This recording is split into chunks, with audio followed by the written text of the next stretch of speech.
All right, gang. If looked at some of the news this morning, and everybody in the mainstream media, the left-wing legacy folks, are talking about the fallout from this National Association of Black Journalists conference that Trump did yesterday. Tim Graham, you guys monitor the media for a living there at the Media Research Center. What did you think overall of his appearance there, and then obviously the media coverage of it? You have told 4 congresswomen of color who were American citizens to go back to where they came from.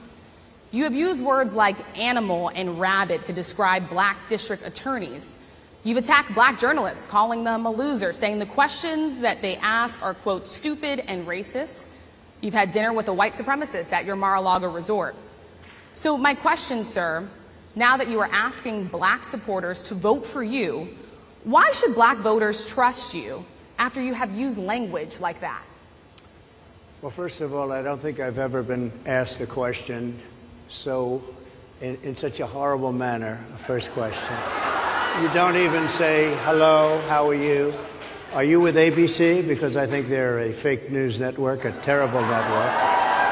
And I think it's disgraceful that I came here in good spirit.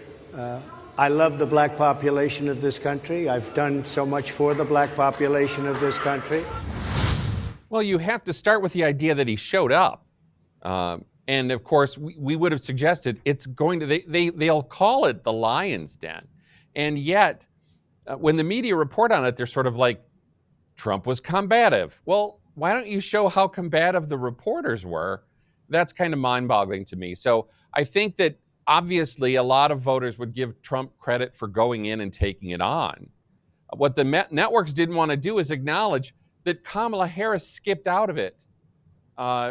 So apparently she'll be negotiating a Zoom call in September. But this just plays into the whole idea that Kamala Harris has been the presumptive nominee for 10 or 11 days. And where's the interview? Where's the press conference? I don't see Rachel Scott screaming at her. So, I mean, you can understand what he said about Kamala's race was going to get them all extremely agitated. But you also have to look at all the things that they omit, especially that she didn't show. Yeah, so much to break down there. I'm literally going through my head like there's like 8 things. Let me just start with this for the group.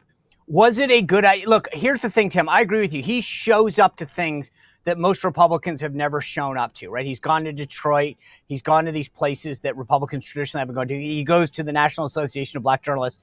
She starts the entire thing off by, let's address the elephant in the room. We hate you. Hey, thanks for the invite. I mean, can you imagine going to somebody's house and it's like, hey, thanks for the date cake. The pity Appreciate invite. You coming over. The pity invite. Right? Total pity invite, because Trump has been saying anytime, anywhere, any place to Kamala. The media somehow turned that around on him, even though he had agreed to debate her. And so he shows up here. Well, I'll get to the slogan. All right, anytime, anywhere. Roma, you're getting ahead of the. I want to get to the debate, but I think that the idea that these guys invited him, he didn't just show up at their conference, and they're like, hey, let's address the elephant in the room. We hate you. So we don't like you. And I'm like, why did you ask me to come? So why Sean, did you want? I don't think they thought he'd say yes. I think they wanted to walk into that conference and say, there you go, Luke Ball with the win. We invited President Trump, but he did not have time to come and present today. And so therefore we are extending a conversation to Kamala Harris to come and speak to us instead. But when he said yes, that put him in a weird place. But this is a theme of Trump. He's going to the Bitcoin conference. He's going to the Libertarian Convention. He's going to all these places like Detroit in Michigan and going over to the Bronx that the Republicans normally would not go into. They would consider it a political coliseum. But he is saying, yes, I will show up and do this, which puts them in a weird position. All of the people on that panel knew that their future employers, because these are young journalists, would be looking back at this and saying, are they giving softball questions? Because as liberal media outlets, they're not going to allow anybody on that doesn't make their mark when they have the opportunity to go after the former president of the United States. So that was a job interview for the journalists who were sitting there. And for President Trump, it was a moment to say, you know what? Yeah, I'm going to show up because I do come and I speak to people who are outside generally the Republican tent to make sure my message gets out there. I think, Luke, that was the answer, though. They didn't think he was going. No. They were like, Right. that was like, you know, when you invite somebody to the wedding because you just want the gift and you're like, oh, they live in Alaska. They're never coming. I don't think even after he agreed to show up that they thought he was going to show up. They didn't have his mic ready. He's sitting backstage for half an hour, and when he shows up, it's like, oh, maybe we ought to get the guy a mic. Yeah, That's true. absolutely. Sean, Roma, let me ask you this though. Wait, hold on. But you were on the campaign in before you were in the White House. If that came to you as an invitation, and they said, "Hey, Roma, the president's been invited to address this conference," would you have recommended he go or not go? I would. And look, Sean, I don't know when the media is going to learn to stop playing this game of chicken with President Trump. He's not scared. He's never been scared to have a conversation with any of them. We saw that nearly every single week in the press conferences that you held and the ones that he held himself at the White House. He is going to go out and talk to people and go into communities where they don't think he belongs, just like Luke said. So, of course, he's going to look at this and say, you know what? Great opportunity. My Bronx rally just went amazing in New York. There were tons of people there. The media hated it. So why not let's go have a conversation with them in their own backyard, in Barack Obama's backyard even, right? So he goes to Chicago, he meets with these people, and he knew the second they agreed to this, the campaign knew they were never going to get a fair shake. So of course he's going to go in there, guns blazing, ready to throw a few jokes around, just like President Trump does so well, and everybody loves to hear it too. But the media was never going to give him a fair shake when it came to the actual report coming out of this event. So, knowing the headlines that you've seen, Luke Ball, was it worth it? Did he get? I mean, they're all talking about how he addressed Kamala's race, whether she was black or not. Do you believe that Vice President Kamala Harris is only on the ticket because she is a black woman? Well, I can say no. I think it's maybe a little bit different. So I've known her a long time indirectly, not directly very much. And she was always of Indian heritage, and she was only promoting Indian heritage. I didn't know she was black until a number of years ago when she happened to turn black, and now she wants to be known as black. So I don't know, is she Indian or is she black? She is always identified as a black woman. She went to a historically black college. I respect either one, but she obviously doesn't. Was this a good opportunity? Let's put it this way. Did he miss an opportunity?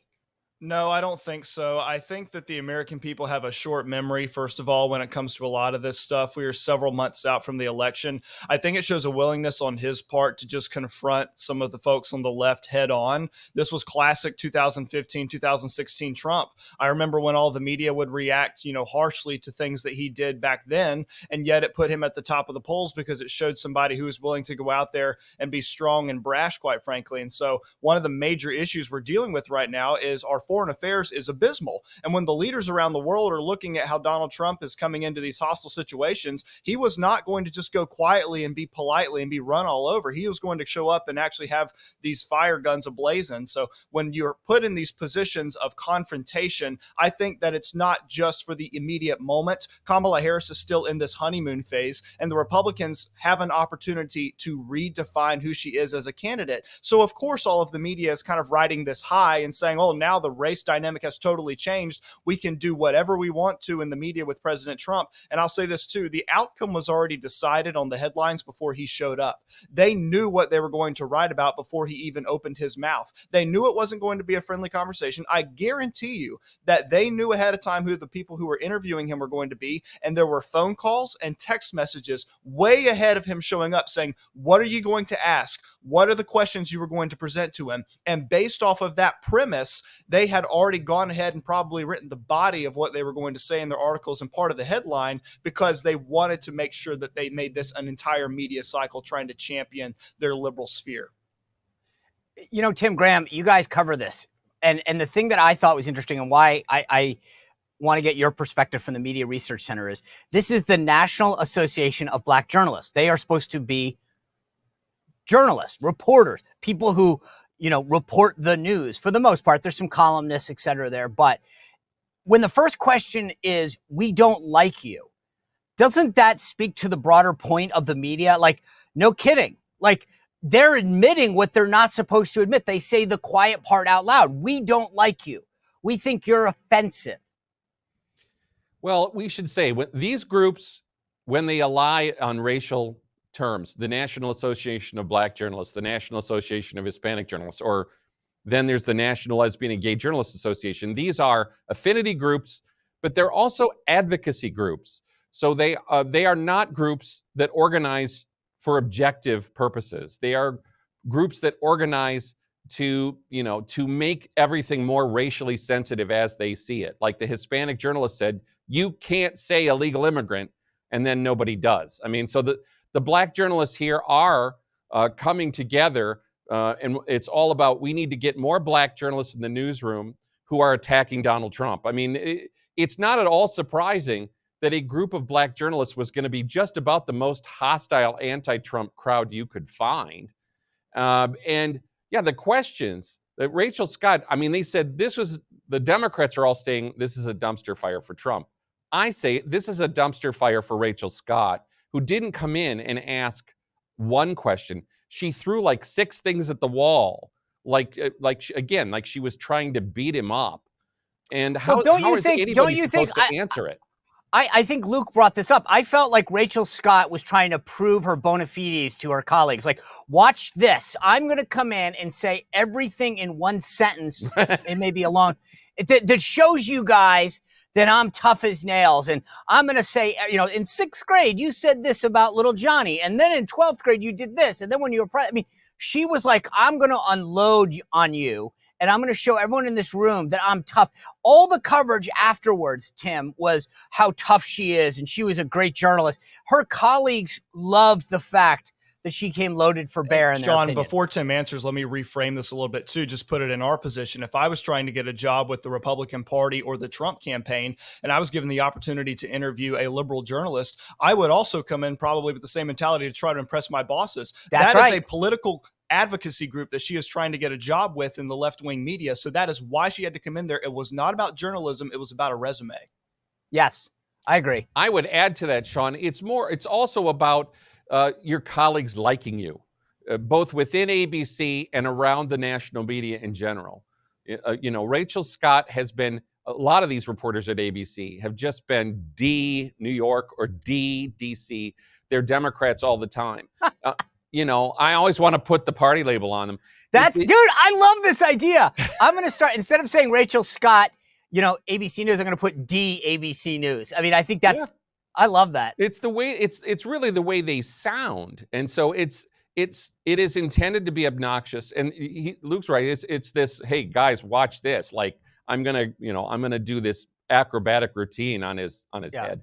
Just for the record, when you start seeing me do this, Tim Graham, implicitly know that I'm giving you credit, because I won't publicly. Just know that Tim Graham, Media Research Center, I love this idea of D, NBC News, D, Washington Post.